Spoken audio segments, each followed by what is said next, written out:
The question asked of most songwriters is, which comes first, the music or the lyrics? And most people think it's a dumb question. It isn't. It's just very hard to answer, and it varies from writer to writer. When I have written with Leonard Bernstein or Julie Stein, sometimes the music came first, sometimes the lyrics. In the case of Julie, mostly the lyric.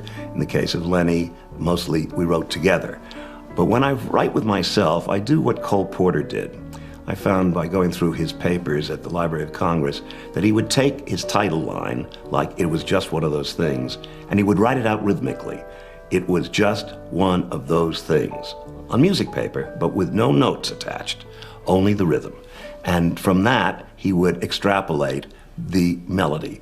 The inflection of the title would give him the rise and fall of the melody, and the rhythm of the title would give him the rhythm of the melody. Often used alcohol as a help in writing. It's very good for loosening up the inhibitions, as long as you don't drink too much.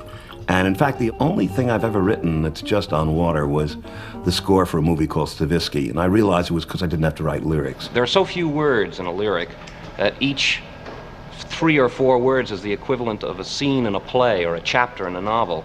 And unless every word is right, it stands out like a sore thumb and becomes much bigger than you had intended it.